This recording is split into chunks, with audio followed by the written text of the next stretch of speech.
Hello, everyone. Good evening. How's it going? What's up?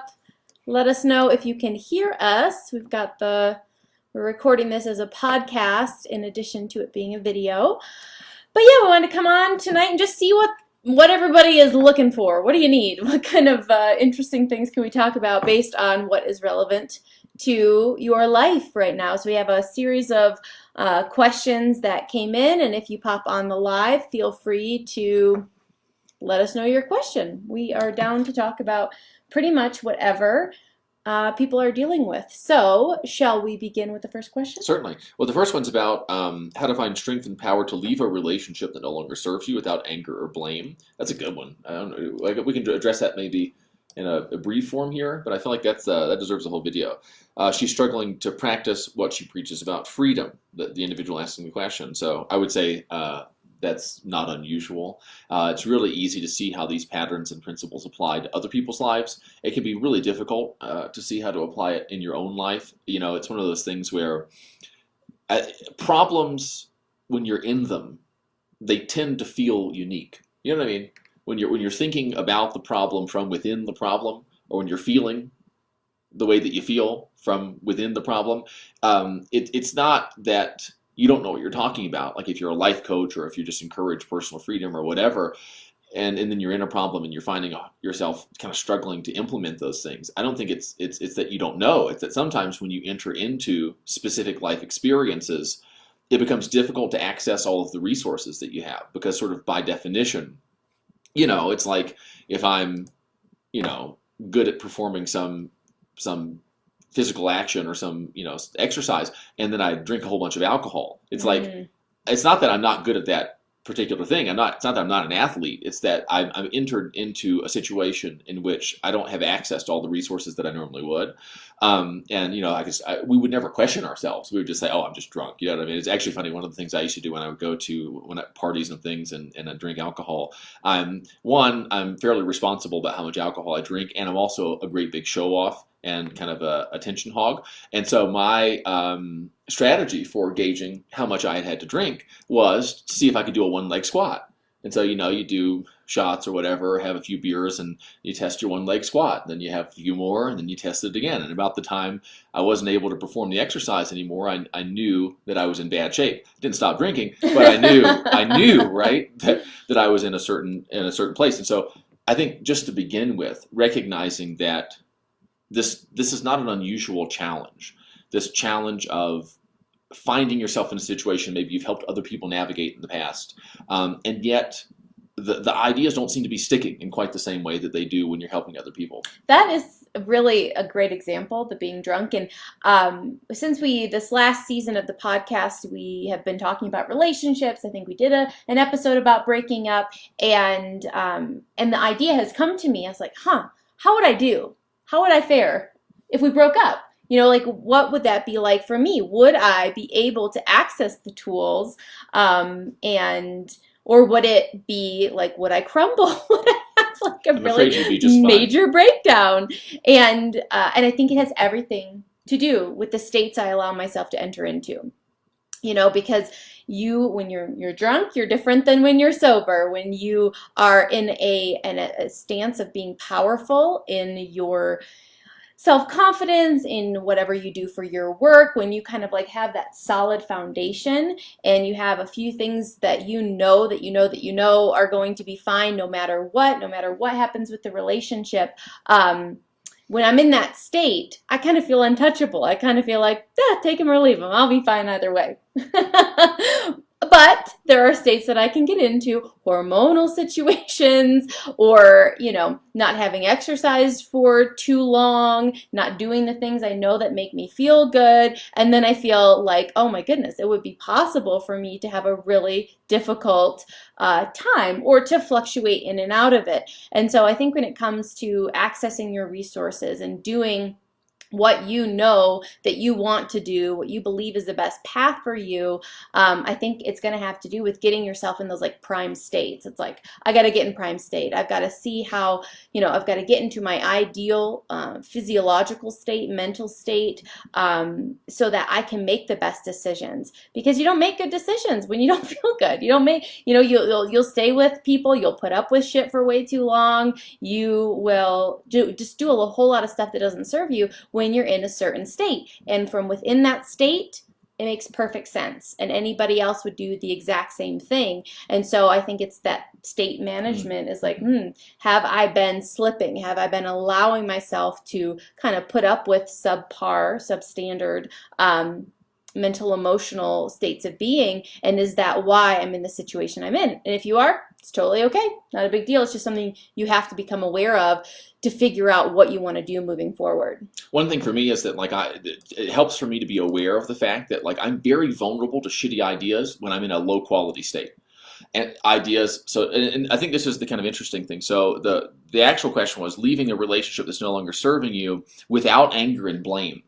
And, aside from keeping yourself in that really good kind of quality state, I think that there are a couple of ideas that if you're operating kind of under the influence of those ideas, getting out of a long-term relationship without anger or blame would be difficult. And there's a couple of other ideas that sometimes maybe we could entertain, but that maybe it just doesn't occur to us to think of these things, right? We don't have experiential access to those ideas because they just haven't considered them. There's probably some really sweet toothpaste out there that I don't know about and I'm not using it. And it's like I could be benefiting from it, but I'm not because I can't afford it or because I'm not willing to pay for it or because I'm not willing to use it because I just don't even know it exists. And so some of the ideas for me are, can you just pay attention to what it's like to be you? Can you pay attention to your experience? Can you become aware of the fact, I'm not happy with this situation? And I'm not even really interested in making the situation better or in trying to make the situation better. Maybe because I think it's not possible. Maybe because emotionally I'm just finished. Maybe because that ship has sailed. Maybe because who cares? You just know that you're done. You're finished. That's good enough, right? Can I, in a situation like that, say, this situation isn't working for me anymore? And can I then act on that realization without feeling compelled to rationalize or justify my decision to move on with finding fault with the person? This is this whole irreconcilable differences nonsense that used to have to come up with some kind of an excuse for divorcing. It's like they don't want to be married anymore. Shouldn't that be good enough? I mean, I think that should be a good enough reason for people to be able to dissolve some kind of a union that they entered into, And so usually for a person to be able to just go, the more you make yourself the measure of all things, the less relevant it becomes why you feel the way that you do. You reach certain threshold points in your life where you're like, this isn't working for me. I'm not happy. I check inside. Do I want to go to therapy? Do I want to have another conversation? Do I want to try to make this work? Do I want to try to make myself attracted to this person? Do I want to try to deal with this hurt? Do I want to try to force myself to forgive them, even though not only do I not want to forgive them and not only have I not forgiven them, I don't even want to work on forgiving them. It just feels like this is sort of like an experiential money pit, and I'm ready to move on with my life. Can you just feel that feeling and act on that without having to justify it? So often when I find myself being critical of another person, if I really examine that criticism, I can do a couple of things. I can be critical of myself and say, you're a jerk, you're being critical of this person. Or I can just say, that's weird. I'm being critical of them, even though I know that isn't usually the best use of my time or my energy. And even though it's not feeling good, I'm still doing it. Why is that? And without fail, when I'm being critical of somebody, the reason is that I'm having an unpleasant experience of them. And I feel as though I'm obligated to rationalize or justify that experience, either to myself or to the person or to some third party, right? And I tell Melissa why I'm so angry at so-and-so because they're doing such and such and it's so dumb. If I can just notice my experience and say, I'm not feeling too good right now. Okay, given this, what do I want? And if I can just move forward, and to hell with anybody who has a problem with that or who doesn't understand it or who thinks that it's their business, what I do to improve what it's like to be me. If I can just set those things aside, I really become free. And I think that if blame and guilt and shame and all this different stuff, if those things are present in our experience, if we're engaging in them, if that's like a cognitive behavior that we engage in, the reason that that's the case is that that emotion is serving some purpose or some role in our life. Like, so for example, we're using it helps us to justify our experience. If I can save up enough hurt, if I can save up enough anguish, if I can save up enough resentment, there's a certain number of kind of resentment tokens that I save up, and then I'm entitled to really let you have it. Or I'm entitled to go ahead and get that divorce.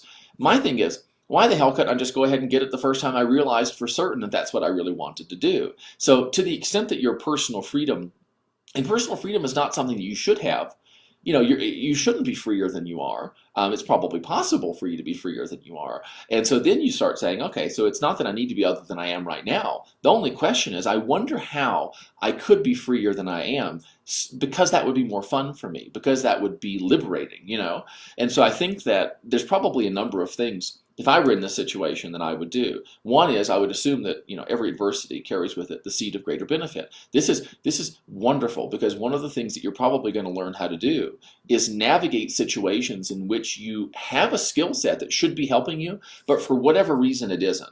You know what you need to know in order to feel the way that you need to feel, in order to do the things that you need to do, in order to create the outcome that you want here. And yet, for some reason or another, you're struggling.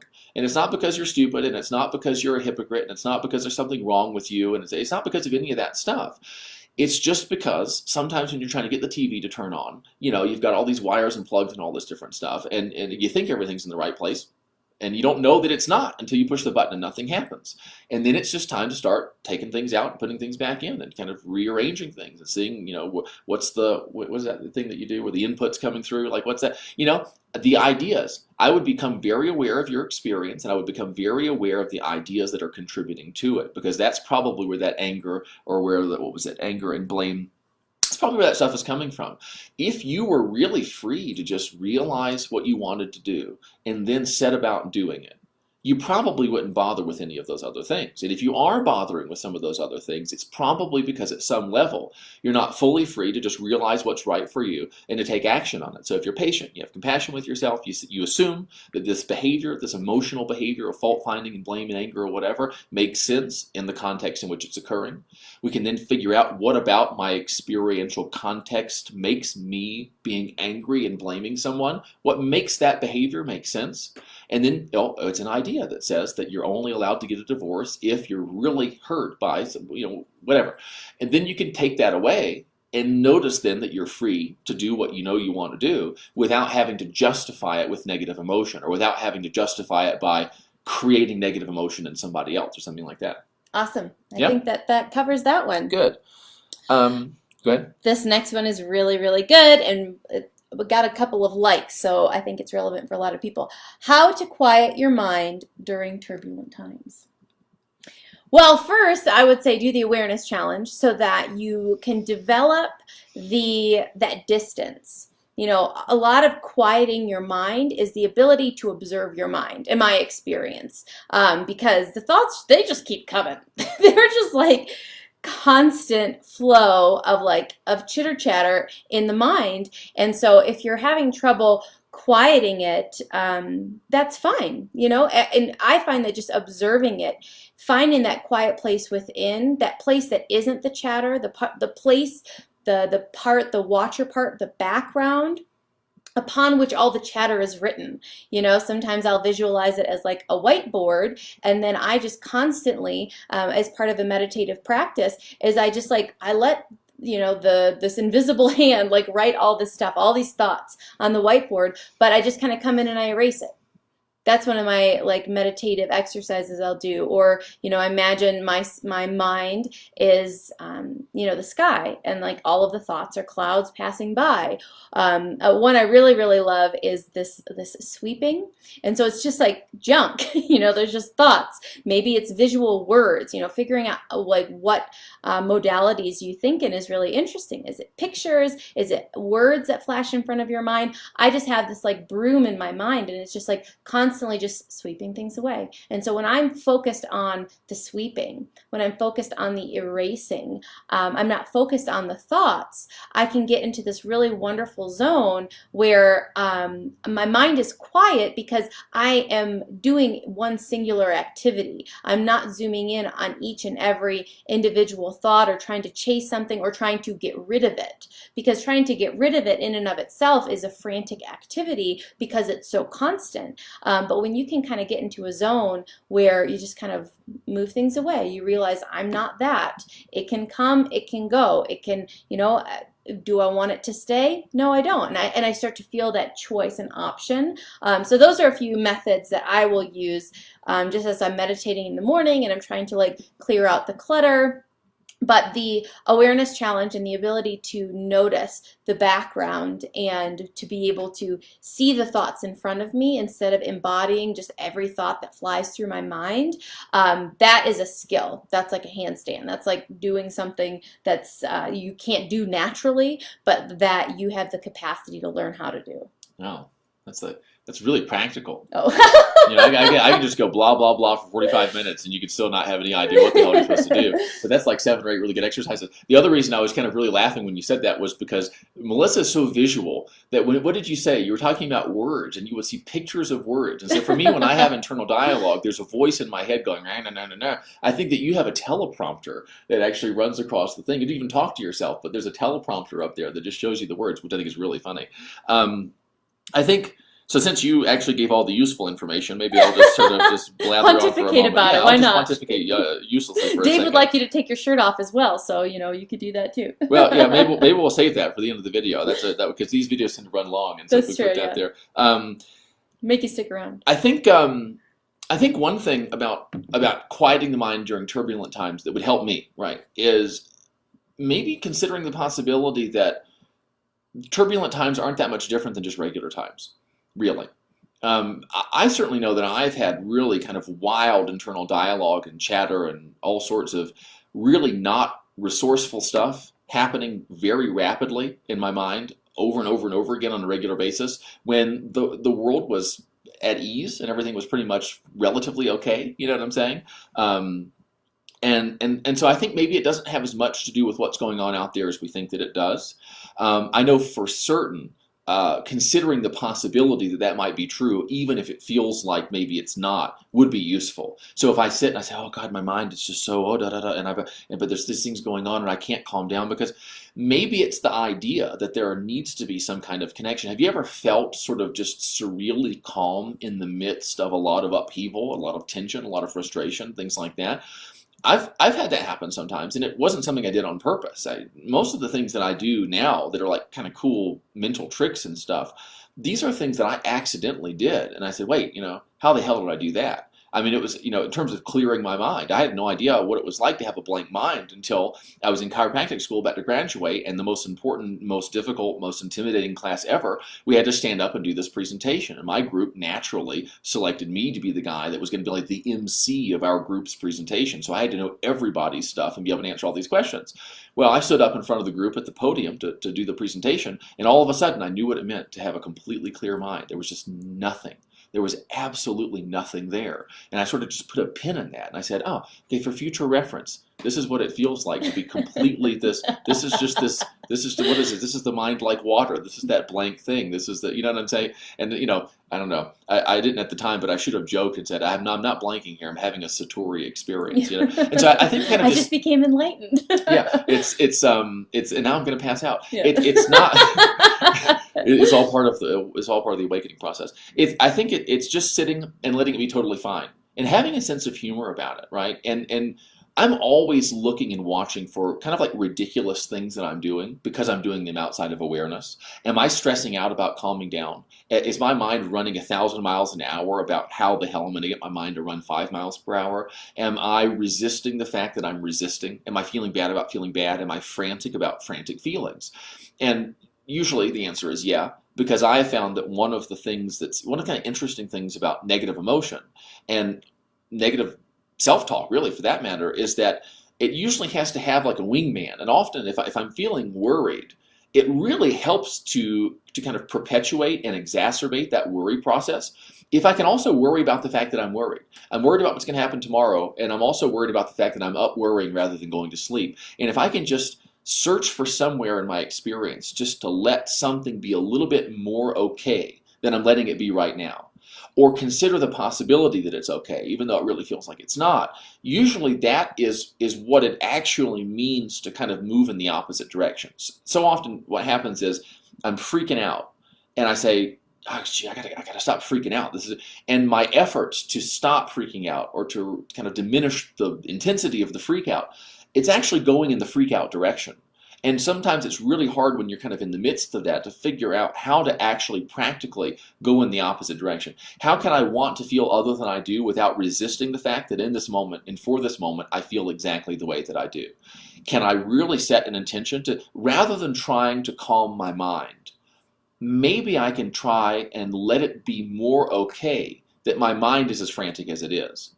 That calms your mind way more than trying to calm your mind actually will. Let it be okay. It's like little kids running around screaming. They have a lot of sugar or something like that, and then they're acting crazy. If you try to calm them down, it's the worst thing that you can do, because you're going to get this kind of, it's better just to get the explosion out in 1 45-minute just crazy making, kind of nut house experience, and then they'll just collapse and go to sleep or something like that. That's why I scream and yell so often, right? It's because I just have to get it out. But if you kind of just drag it out, it gets worse and worse and worse. But there is this kind of like phenomenon where it's this staring contest with reality. It's like, what am I willing to let be okay?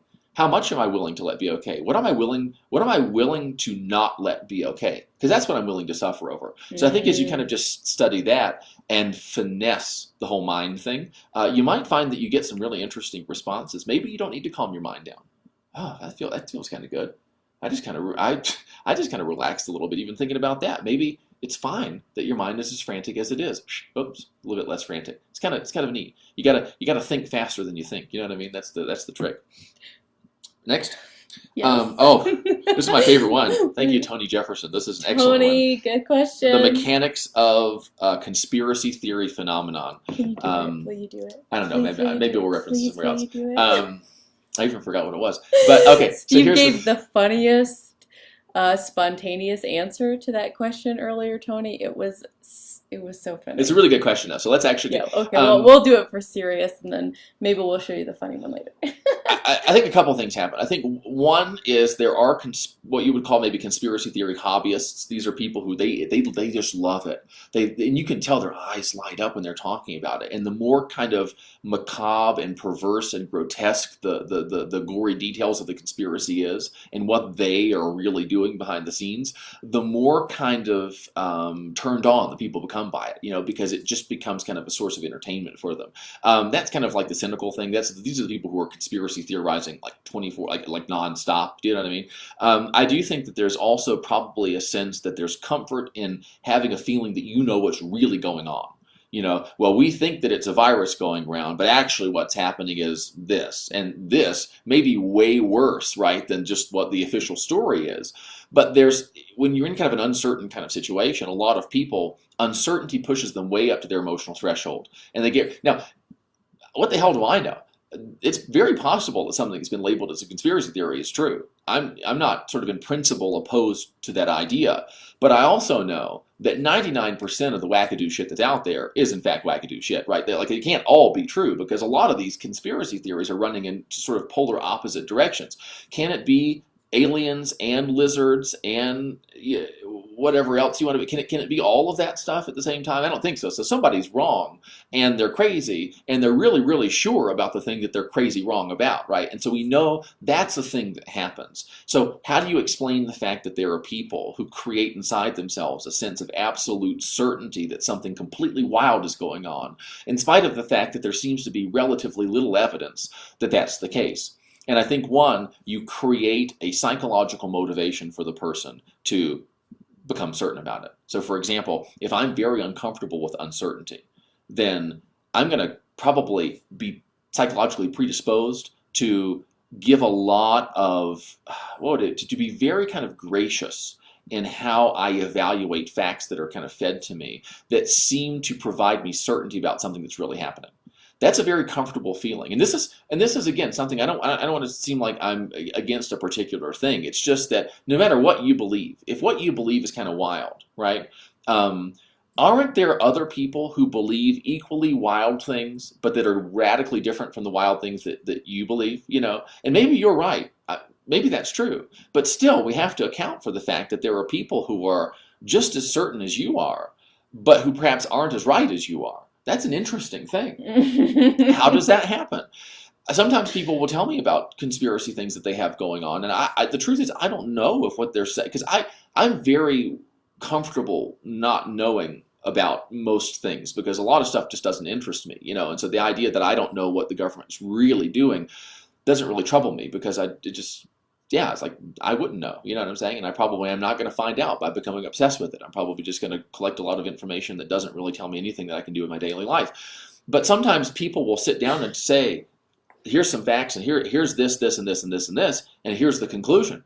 And I say to myself, I don't know if any of those facts are actually true, but let's just assume that they are. I still don't get where you're arriving at this point, because I don't necessarily have a psychological motivation in arriving there. I feel pretty fine. I'm okay. I'm not uncomfortable with the level of uncertainty that I'm dealing with. I know I don't know anything. I've gotten used to it. But I think that when you have a psychological motivation, whether it's escaping boredom, whether it's being one up on other people, whether it's feeling like you're in the know, whether it's escaping the sensation, the agitation that comes with uncertainty, there's all sorts of weird, if you look at anything that people believe, whether it's religious or whether it's political, look at anything that people kind of get fixated on. For most people, and this is just kind of an impression that I have, most people are not into what they're into politically or religiously or whatever for the kind of face value reasons that they tell you that they're into it. They're usually deriving like secondary benefits from being involved in it. There's a sense of security, or it it quiets the kind of parental criticism voice in their head, or it makes them feel like they're doing their part, or they feel like as long as they do this, they're able to go off and do whatever they want in another area or whatever. And so I think that there's just a lot of weird stuff going on. I think that the superabundance of information on the internet is a big part of this too, because now there's pretty much a conspiracy theory to fit everyone's taste and flavor and proclivity. There's something that will feed into everybody's bias. There's something that will fit, because it used to be you only had a couple to choose from. You know what I'm saying? Who killed John F. Kennedy? I don't think it was this guy. Was it this guy? Was it not this guy? Well, that's pretty boring after a while. I mean, you can only kind of ride that horse for so long.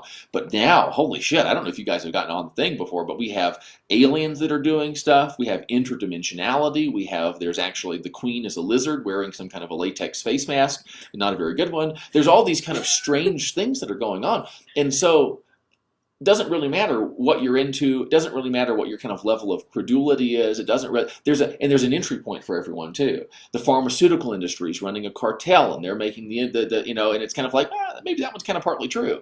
You don't have to be too credulous to get into that. There's some evidence that suggests that's likely, right? Well, then if you want to go a step up from that, well, we got the deep state, and the deep state's doing this, and Donald Trump's playing 16-dimensional chess with I mean, it gets pretty wild pretty fast. But you get to choose now. It's kind of like, you get to choose the alcohol content of what you're gonna, and it's like, maybe I'm not gonna get some hard liquor, but maybe I'll get that was that like Miller, was my grandmother like, is it Miller Lite? It's got like some kind of very light Coors Light, kind of very light, whatever this is. It's like 3%, and it claims that it basically like burns calories. You know what I mean? It's like that boy's like, this is like exercise. And so I think that has a lot to do with it. I don't know if I did a good job with that at all. That's just my impression. I think you did a great job. Tony's here, good. I think you did a great job with it. Yeah. So like myself, and Steve has very much helped me because I tend to be one of those people that like very drawn to dogmatic certainty about things and like figure something out and then like tell the world. Like that is my kind of basic proclivity based on the way that I was raised, based on things about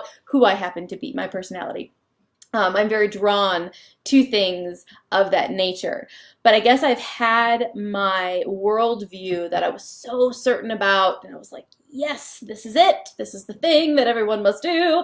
I've had that kind of crumble enough times to realize that like we know so little. We know so little about what's really going on. And so I can one of the things I've developed is that mental flexibility and that ability to date belief systems instead of like needing to be married to one forever. And so it's just more flexible and it's more open and it's more, I'll entertain things. I'll entertain way more things than he typically does just because it's not practical. Steve's very practical about like, is this improving my life? Is this like giving me some type of fitness that I didn't have before? And if not, he doesn't tend to indulge in it just because it's not his thing. For me, like, I find it interesting. It entertains me. I like that kind of knowing things before other people kind of thing. And so but I recognize that aspect of myself. And so as I indulge and as I explore and as I like come up with my own like things that I think based on the information I'm taking in, at least I have that distance. It's like it's still in my mudroom. It hasn't come into my heart center. I'm like not banking on it in every regard, but I'm like, I have my ideas about what I think is going on, what I like to think. I also like, as far as using the imagination and the imaginal reality, ideally, what would I like to have happen? I will play that and I will imagine the things that I would like to see happen or the things I would be interested or entertained by. And so that's how I personally kind of approach the whole conspiracy theory and all the different things that are out there. I'm interested, I explore things, I have my ideas about it, but as far as like proselytizing and trying to convince other people or like just like really intense certainty, I keep my distance from it because again, is it directly improving my life right now? Does it have the potential to bother me or upset me in some way? I don't want that, and so I keep it at an arm's length, but I still, will play in the realm. Well, I think one of those things too for me is like, it's not that I won't listen to something. It's just that like, once you've seen the pattern play out a few times, you've seen a few YouTube documentaries or a few Netflix documentaries for that matter, this is what happens. You sit somebody down like me who doesn't know very much about something and you present kind of cherry-picked facts or pseudo-facts or whatever, and you string them together and you say, well, you tell me what's going on. If George Bush flew here and then so-and-so did this, and look, Barack Obama, here's some stuff about him. What does that look like going on? And I'm like, well, I don't know, because there is an unimaginable amount of information about this that I don't know. And I can only assume that you didn't randomly select the information that you're presenting me. So we're playing this game here where you put together kind of like a presentation or a show or performance. It's an entertainment piece in a way. And then here's some information and look at this. If you take the Google, like the emblem for Google and you dissect it out and draw some lines on it, there's 666, and then this is a swastika, and then this over here, this is the Masonic sign, the Gmail thing, and it's just kind of like, well, yeah, maybe, I mean, if it were me running a conspiracy like that, well, first of all, if this kind of stuff's going on and I haven't been invited to be a part of it, I'm offended, right? Because I've always kind of wanted to be a mustache-twirling villain, and I don't know why I wouldn't have received come across somebody who would invite me to do this. Number two, if I was trying to take over the world and suck everybody's soul and brains out and everything like that, I don't think I would like put a lot of Easter eggs out everywhere. I think I'd just kind of be like, yeah, let's just get this thing done, man. Like, I would like, there's just a lot of stuff that comes up that prevents me from like saying, yeah, I know this is true, and I'm gonna kind of build my entire life around this. The other thing is, very often I have the feeling that these people are probably, not always, I don't know everyone, right? But I imagine that some large portion of people that are interested in this stuff are using it as a means of kind of escaping things in their life that they're not happy with, things in their life that they don't know how to solve. And I'm not saying that because of something that I think I know about conspiracy theory people. I'm saying that because of things that I know about myself and things that I've kind of observed in people in general, which is that when there's kind of an all-consuming obsession for something, it's not just about that. Right? There's a lot of other stuff I don't have to deal with because I'm so fixated on that. If I'm trying to save the world from something big, and I get to shelve all of my personal problems until the crusade is finished. I don't have to improve my relationship with my significant other until I'm done converting everyone in the entire world, because this is more important. And all of a sudden, avoiding my own kind of personal shit becomes a heroic act of self-sacrifice, right? That's a very attractive experience. That's something that, like, if I didn't enjoy what it's like to be me as much as I am just kind of lucky to be in a place where I'm currently enjoying my life, I would probably go in for that if someone presented me some information and I was able to believe that that was probably true. There's a part of me that probably would be very attracted to this. But in the back of my mind, to be a part of me like, oh, I don't have to deal with any of my personal shit because look, I gotta save the world from some aliens or something like that. That's nice. The thing for me is that I'm so interested in what it's like to be me. I'm so interested in the boring, just banal. I'm so in a sense kind of self-centered and that like it matters to me what the quality of my life is. I find it profoundly interesting, the things that I do to get along better with you and the things that we do to make more money and help more people and have more fun and do all this different stuff. And so I just don't, I don't feel the need to go out for something like that, and therefore I don't do it. And so I kind of, I'm reticent kind of to be critical of someone who's interested in that for the same reason that I'm not critical of someone who say smokes a lot of weed or drinks alcohol. But I don't enjoy doing that stuff. And so there's literally zero effort, there's zero cost for me to not do it. And so I kind of feel like a little bit of, what's the word? What's a little bit of a jerk? We'll put, to be like, oh yeah, it's really bad to do all that, and that's so silly to do those things. When like in the back of my mind, the reason I'm not doing it is not because it's silly. It's because I happen to not enjoy it. So if you enjoy it, by all means, have fun. If it's consuming your life and you think something else might be more fun to do, you might want to try to do that instead. That's actually very interesting to compare indulging or kind of obsessing with something like that with alcohol or doing drugs, because it is kind of some type of escapism to really lose yourself in that world. Not a judgment. Yeah. In terms of, to me, it's just stuff people do, and there's reasons that people do the things that they do. And for me, really, the reference point there was that, like, I don't like it the same way I don't like those things. And so that's why I don't do it. Let me tell you something. If I liked talking about, how false flags are going on and all this different stuff, I'd be giving Alex Jones a run for his money, and I would be on here and I would be just bloviating like 24/7. I would absolutely be doing that if that's what I enjoy doing. I just don't like doing it. So yeah, he'll talk about other stuff. Next question. Okay. How do we balance our belief that we can be immune from disease because of our spiritual beliefs and or understanding of, say, GNM, but still be afraid? Phil, I actually think you just came on. If you could clarify, you're trying to balance being afraid. Do you understand what he's trying to say there? I'm guessing what it is that you believe these things. Tell me if this is incorrect, but you're also feeling afraid. And so it's not saying he wants to be afraid. The reality is maybe there's a little bit of fear there. Yeah. And so my thing for this is, and the only reason that I know how to do this is that back when I got a Mac, I was trying to play like a PC kind of computer game on it, like back when I let myself play computer games, because I didn't realize how much of my time it was taking, which was a lot. That you can partition a hard drive. So you can take a hard drive and you can say it's got a 2 terabyte hard drive. You can cut it in half, and then basically it's like you've got 2 hard drives inside one computer, and all of a sudden you've got the ability to run 2 separate programs. It's a very kind of cool thing. And for me, when it comes to ideas, one of the things that I do is I kind of just partition my hard drive. I build different models of reality and I play with them. Like when I was a kid, I would build Legos, and I had pirate Legos and I had like spaceship Legos. And for the longest time, there was this kind of weird tension. I was kind of a strange kid, as you can probably imagine. But I think you've gotten called a nerd multiple times in the comments. You're kidding.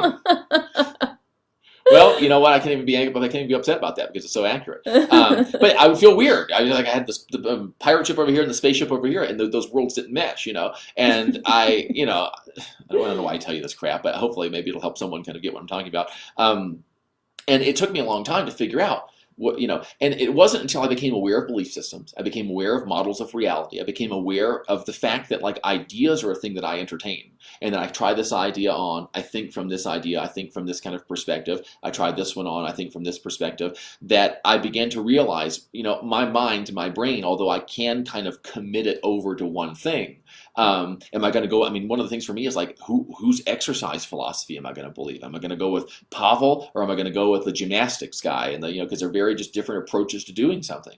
And it wasn't until I kind of stepped back from it and said, well, listen, I can decide what I'm going to believe, or I can just play around with all this stuff, see what works for me, see what I like from one, see what I like from the other, and then kind of make a choice about what I think is true, what I think is useful, And I think one of the big things for me was also creating these kind of like behavioral algorithms so that I could say to myself, okay, If we're talking about G&M stuff, so from the G&M perspective, right, the whole pandemic thing is very different, but at the same time, I'm concerned. So am I able to, let's say, find comfort in the G&M perspective of things and also say, well, what if that's not accurate? Or what if there's more to the story? Or what if there's something to everyone who's really concerned about that? Can I entertain the G&M perspective on things and also avoid gathering in large groups of people? If behaviorally, I can have these different thought systems up here, and I can do my best to kind of reconcile them. I can do my best to get to what I think is most likely to be true on the basis of all these different schools of thought. And if what you think is true is coming from only one single school of thought, almost certainly probably I'm overinvested in that. I think that probably reality is going to be drawn from multiple kind of schools of thinking. I just don't believe that there's anything that has all of the answers to everything. And so usually I get concerned if I'm drawing all of my answers from one place. I start saying it's time to start doing a little window shopping and seeing what else might be out there. But if I can distill from all of these different ideas, all these different models of reality, a common behavioral output, right? Can I, let's say, take the G&M perspective to kind of manage my experience and keep an eye on that, we not get too freaked out, not get too caught up, not kind of lean into the emotional upheaval.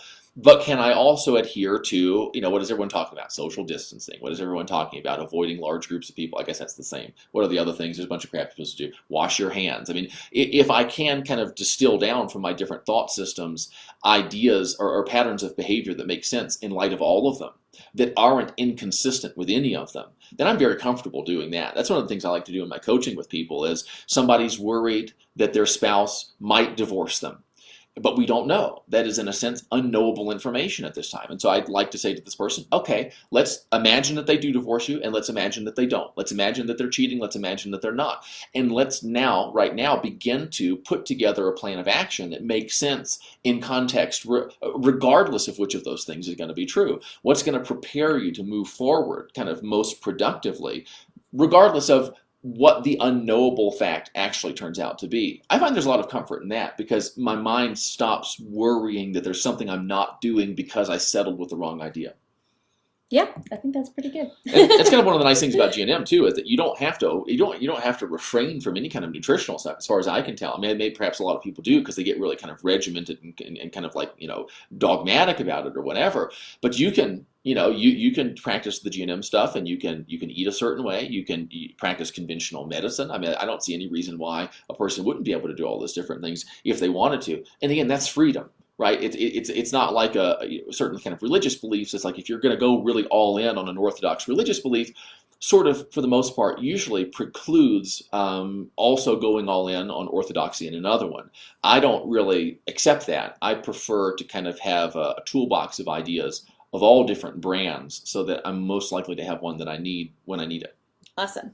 Next question. Rising above the herd mentality with grace. That's an interesting question. As far as the herd mentality, I see a lot of very interesting herd stuff happening nowadays with people and their they're kind of rule following herd, what's best for everybody.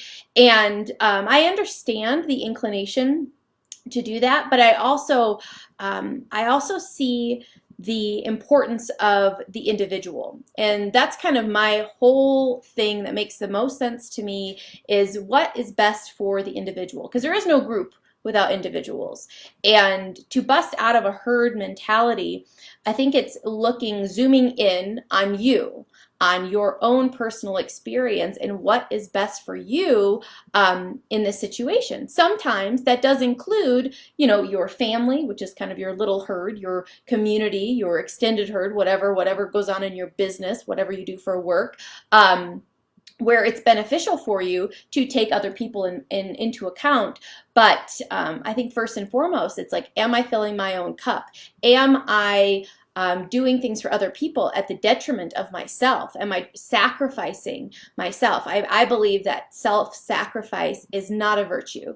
I believe that it is one of the worst things that we've been kind of programmed to believe is very holy and virtuous, to sacrifice yourself for other people. But I believe that putting yourself first, filling your own cup, is the best way to help everybody. That's the only way to help the herd, is if there are healthy, strong, confident individuals making up the herd. If everybody is sacrificing themselves for the sake of another, we've got a lot of really unhappy people who will eventually end up resenting one another if you draw it out long enough. And so paying attention to that is super important. And a lot of people have a difficulty addressing it because they're like, oh, well, that's selfish. And they have such internal prohibitions against being selfish. They think it's so morally wrong, even though it's what makes the most sense to them. And when they think logically about their life and their situation and what makes sense to them, they're like, yeah, I really, need to do this for myself first, but I don't want so-and-so to think I'm selfish. I don't, if you've got a business right now, I mean, there's like weird stuff happening, like people calling the police on their neighbors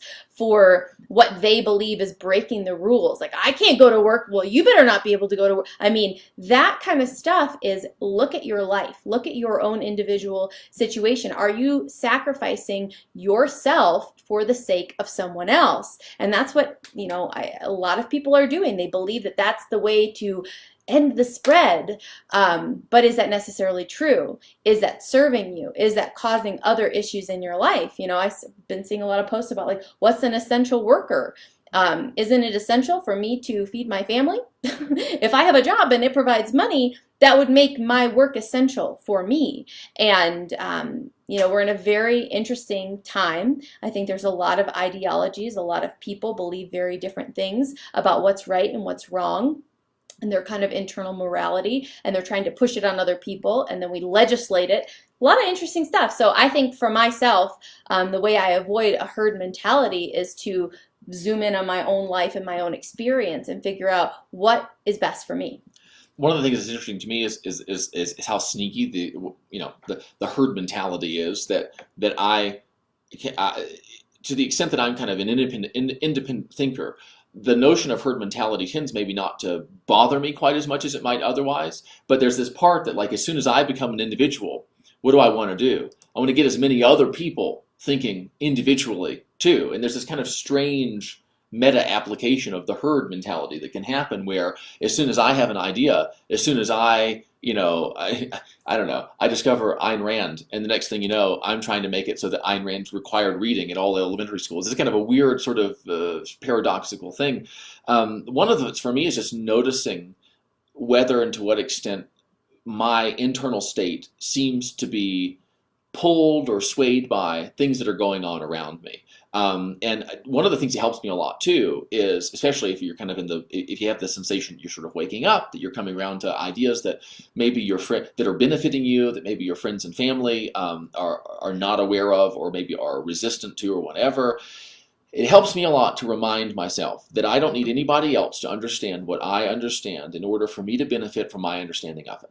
And that sometimes the best way to advertise a belief or an idea or perspective or whatever is, instead of unboxing that idea and going, wow, I can just tell how great this would be if I used it. I didn't even have time to use it. I gotta go tell everyone else about it and make sure that the people in my family or my friend group or my work or whatever, they believe it too. This is, I think, a natural inclination that we have. I have found that my experience goes better when I say, wait, hang on a second. Before I go tell anybody about this, let me apply this idea in my own experience. Let me practice this for myself. Let me see if I can kind of drum up interest in what I'm doing by sort of like radiating the positive experiential consequences of this new idea.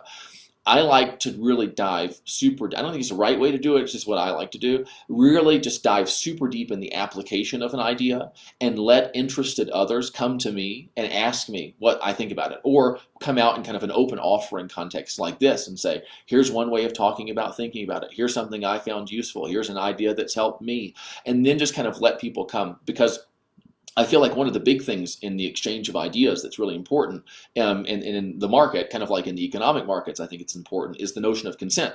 And I don't really necessarily like to argue with people about ideas because, I just don't like doing it. It's like, here it is, I'll tell you about what it's done for me. And if, having heard that, you're not interested, well, then there's probably someone around the corner who will be. And I think I'd rather talk to that person than you. And if you want to come back later, I'm not interested in forcing any idea on anyone. I guess I don't think that there's a certain amount of good that an idea can be, at which point I feel like I am obligated or that I have a right to force it on somebody else. It's like, for me, the better the idea is, the more important it is that I figure out some way to become more kind of persuasive in my sort of advocacy for it. And I think that embodiment probably is the best form of advocacy. Maybe I'm just lazy and I don't like trying to force other ideas. I mean, full disclosure, that may be what actually is going on here, is that I'm rationalizing not talking to people who don't want to hear what I have to say. But it's what works for me. And I think that the more you realize for yourself at a very deep personal level that what it's like to be you is not sort of hitched up to what it's like to be them or to what they're up to, that there may be things about sort of how you think about your experience that cause you to create an experience of being dependent upon other people. But the more you realize for yourself in that kind of thrilling, in the moment, conscious awareness way that, wow, I don't need anything to be other than it is in order for me to respond resourcefully to things being exactly the way that they are, the more kind of thrillingly individualistic I think existence becomes, the more kind of in tune to the reality of existing as an individual is. And that, I think, probably is a prerequisite for interacting resourcefully, lovingly, compassionately, usefully with with other individuals or with groups of people or whatever. I've never actually interacted with a group. I've only ever interacted with individuals. And but yeah, so. Awesome. I think we have time for one more tonight, and that would be the changing your subconscious beliefs. Would you like to start, or would you like me to start? Which? This is a great question. I mean, and this is, people ask us about this a lot, because your subconscious beliefs, the things that are operating behind the scenes of your experience, are creating your life. You could have a belief that I'm not worthy. You could have a belief that I'm not good enough. Could have a belief that I'm only good enough if I'm sacrificing myself, if I am burning the candle at both ends, if I'm completely overwhelmed. That's how I earn my okayness. And so I think one of the first ways to, change your subconscious beliefs is to first become aware of them. And we actually have a whole course on this. It's called Beyond Belief, and it's an amazing course to first become aware of what it is that you're currently believing. Because when you notice that, there's this wonderful moment of just like this self-understanding and self-awareness, the self-knowledge, where you're like, oh, okay, I'm not broken. There's not something wrong with me.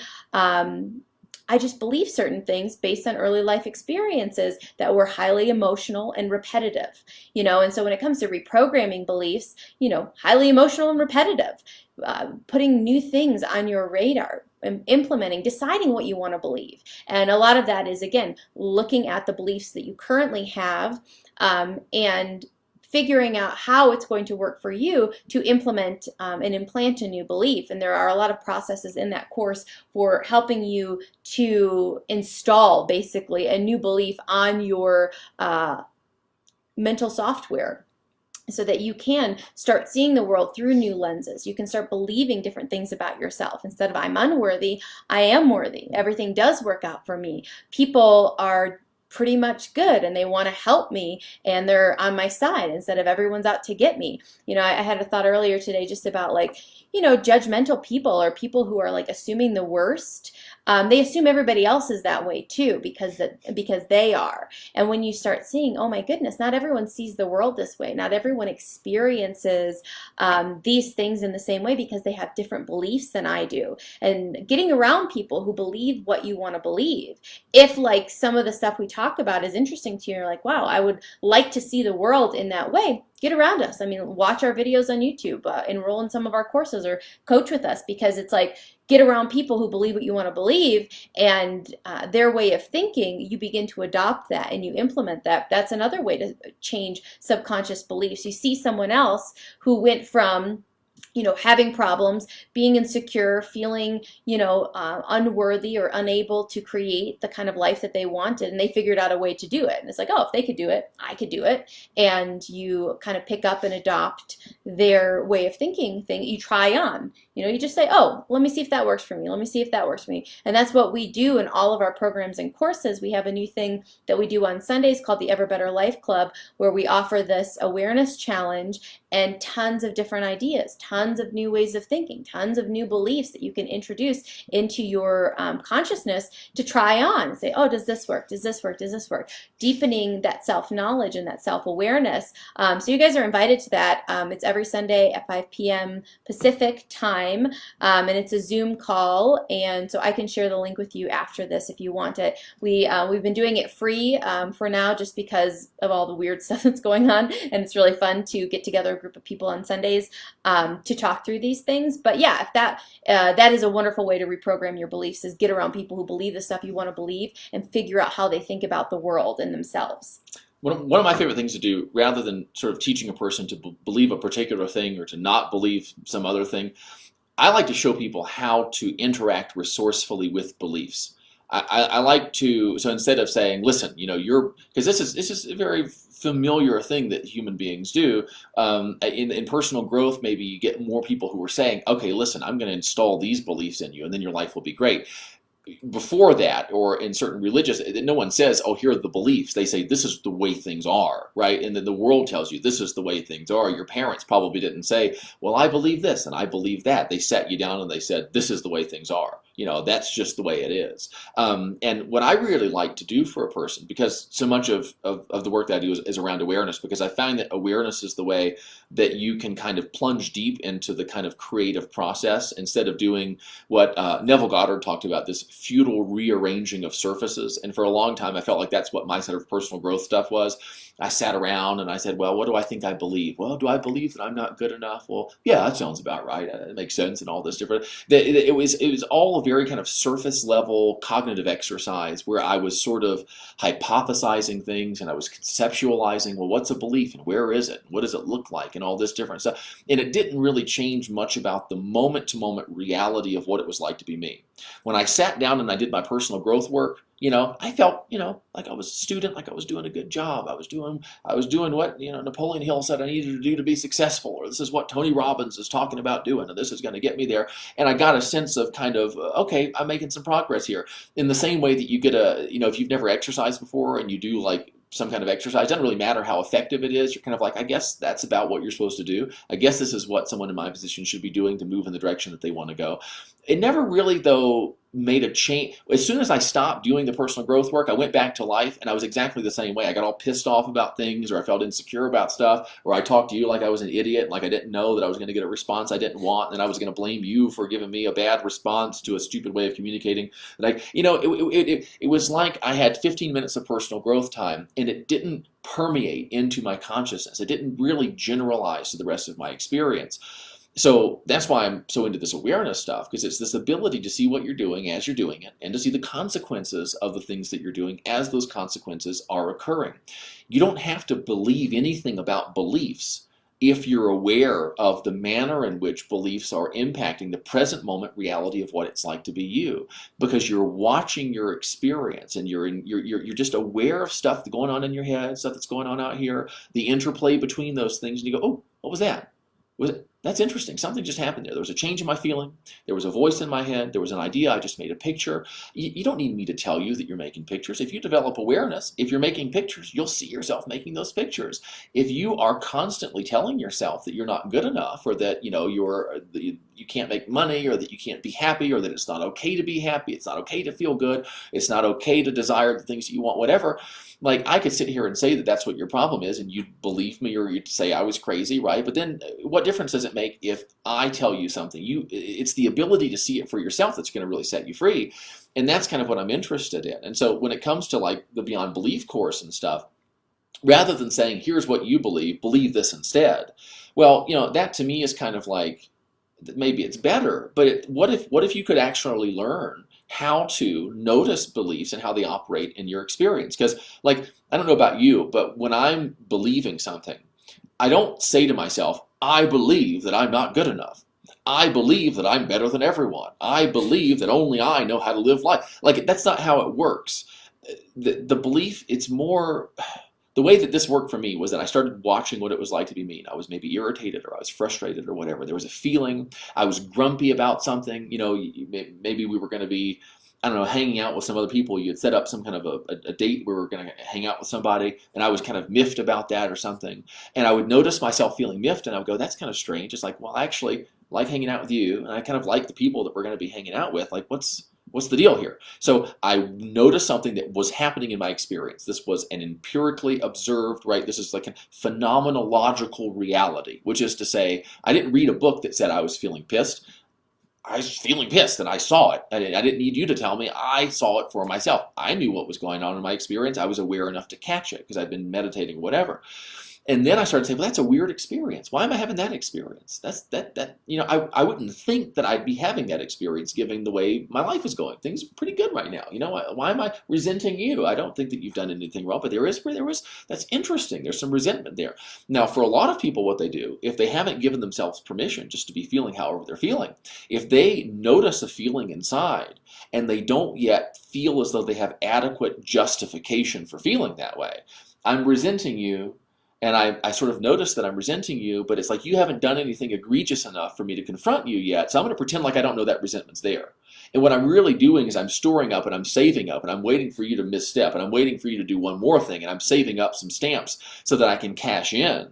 And what's going to happen is when you meet my threshold for justification of my stupid emotion that I'm creating inside myself, because for who knows why, what's going to happen is I'm not just going to give you the resentment that you're due for that. I'm going to put it all through. It's kind of like with this bill that they passed recently, with the relief funds and everything. It wasn't just relief funds. There was a whole bunch of other crap that didn't have anything to do with the virus or anything to do with anything else that was tacked onto it. Because as soon as you open up that door, somebody's like, well, like sometimes when you're trying to get on the interstate, and there's these in California, at least they have these things where it's like green light, red light, and like you're only one car is allowed to go per green light, but occasionally two will sneak through. Sometimes that's how like the negative emotion works. It's like I've got a lot of just kind of pent up anger, and then you do something, it makes me kind of angry, but you get 10 times that just because I got it laying around and I might as well use it. I noticed that happening because of awareness. I'm seeing this stuff happening in my experience. I'm like, wait, that's weird. That's funny. I don't want to feel that way. I wouldn't think that I would be feeling that way. I don't have the foggiest idea about why I'm feeling that way, but I am feeling that way. And if I remember that, what's one of those beliefs that's pretty useful, everything makes sense when you view it in the full context in which it's occurring. Nothing just happens. There's a physics to everything. And beyond physics, there's probably something we don't even know about yet, right? That governs the things that we see in physics. Like it all makes sense. The more of context you have, the more what you're seeing makes sense. The guy that, storms into the place that you work and acts like a big jerk to you, and you're like, what the hell did I do? It doesn't make any sense that he's coming in behaving that way. But if you rewound the tape 5 minutes and watch the whole thing, or perhaps 5 years, or if you rewound the tape to when he was 5 years old and some really messed up stuff happened to him or something like that, wouldn't be okay, wouldn't be acceptable, wouldn't mean that you deserved it, but it would make more sense. Do you know what I mean? It would, if you viewed it in the full context in which it was occurring. So I'm looking at my experience here and I'm seeing some weird stuff going on. And then I'm kind of like vaguely aware of the echoes of some thoughts that I've been thinking. It's like, what's that? Yeah, that's interesting, that line. Because so much of this stuff kind of goes on outside of awareness on the periphery of your consciousness, little chatter, little pictures, little ideas, memories of the last time, memories of how you felt the last time it happened, memories of how you're going to feel if you're not able to do the things that you feel like you need to do in order to be okay, all this different stuff. Everyone's got these kind of matrices of kind of stuff going on inside. And that's kind of how I discovered the beliefs. It was inferentially. I said, what must I be believing in order to be feeling the way that I'm feeling right now, given the fact that it doesn't really make sense that I'm feeling that way? What belief would make that make sense? What meaning would make that make sense? And so that's kind of really what the course is all about. It's not a bunch of, there's just so much bullshit personal growth.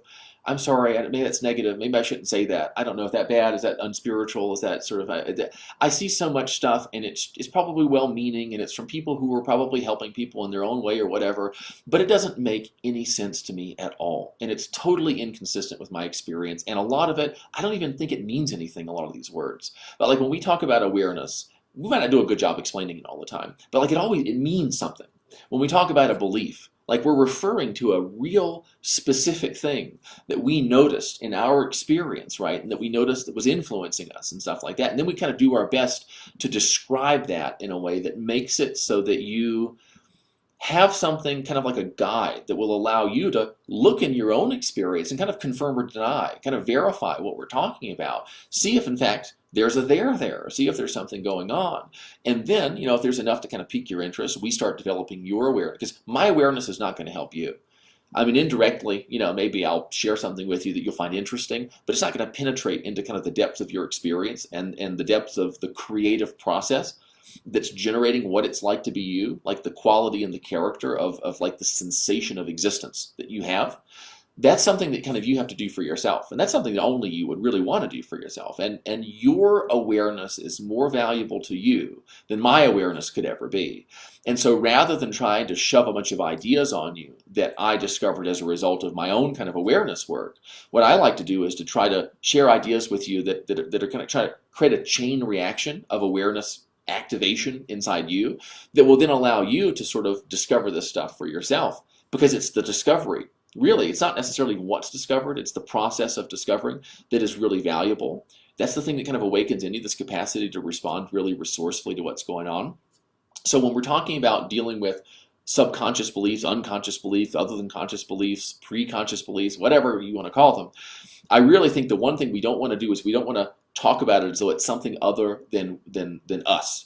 It's like a parasite in my brain or something like that. It's this, there's a microbe, or there's a little kind of what are those little tiny nano machine in there that's messing up my life. It feels like that, but that's not really what's happening. A belief is something that I'm doing. I am believing. It's an active and an ongoing process. If I'm doing it outside of awareness, though, what happens is I'm usually aware of the consequences of the belief, but I'm not aware of the fact that I'm believing that thing.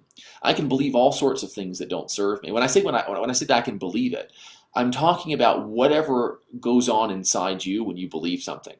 Like when you can examine what's the process of believing really like. I'll tell you, it doesn't mean sitting there saying, I believe that I'm not good enough, I believe that I'm unattractive. That's not it. It's operating somewhere in the back. It's operating somewhere back behind where you normally pay attention to in terms of what's going on inside your mind. And becoming aware really is noticing what is going on in that normal part of your mind, and then sort of pulling on the threads that are sticking out and being like, what's that? What's that voice? I'm always feeling insecure in situations like this. Whenever I'm going on a date, or whenever I'm around my partner, or whenever I'm sharing an idea, I get nervous. So that's interesting. What is that? What would make that feeling make sense? And then you sort of watch and gather more information and begin to put a picture together of how you do what it's like to be you. Because how you do what it's like to be you is different than how I do what it's like to be me. And your ability to recognize how you do what it's like to be you is really the thing that's going to improve kind of the quality of your life. The more aware you become, the more you see things that maybe you've been doing without realizing it, doing outside of awareness, doing things that don't serve you, that stuff just kind of starts to fall away.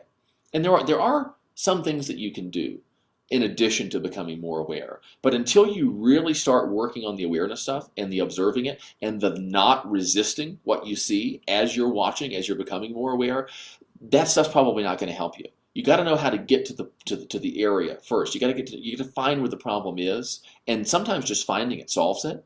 And if it doesn't, then we add other things in. 9 people out of 10, though, they're too eager for a process. They're too eager for a technique. They're too eager for a magical solution. They're too eager for someone to give them a crystal, give them a rock, give them a stone, say some words of affirmation over them, sprinkle some herbs on them or something like that to fix their life. They're too eager for an external solution. And so then they overlook the internal process very often that's generating the problem. And that's unfortunate because it keeps them kind of in this kind of perpetual cycle. But once you start kind of opening up that inner eye and seeing what's going on inside that's creating your experience, then you have a choice about how you're going to do it. When you have a choice, really like a conscious choice, you always choose what serves you. Totally. And that's the importance again of that like individual, only you in your own perspective, in your own self-knowing and your own caring about how you feel. I read a great quote earlier today just about like, sometimes we like an idea and we're like, oh yeah, I like that, I like GNM, I like these ideas, but then, and we like the label of it, but we don't really understand it. We don't really have that internal map of like, what is going on with me? We try to wholesale kind of like take on, I'm a Christian or I'm a this or I'm a that. But like until you understand the inner workings of what it means to operate your mind with a certain set of beliefs and you understand how you go about believing things, it's a completely different world. Because for a long time, and I told you guys earlier, I was raised in a dogmatic way. I like to kind of wholesale take on something, not understand all the details of it and say, that's my belief system and be all gung-ho about it. But until I started to see how beliefs are operating in my life and creating my experience, I mean, it's night and day. It's completely different. And it gives you that autonomy and that ability to truly choose what makes the most sense to you in operating your life. So this the self-exploration and self-knowledge, it's everything, and it's going to help you, understanding how your mind works, understanding how you create your perception and experience. That's going to give you like the keys of the kingdom so that you can start manufacturing and creating certain perspectives, certain beliefs and ideas that like really make your life awesome, which is really fun. Awesome. So I think we're gonna go have dinner and wrap it up for tonight. Thank you guys so much for being here. Thank you for all the great questions. And yeah, we'll see you again very soon. Have a good night. Bye. See ya.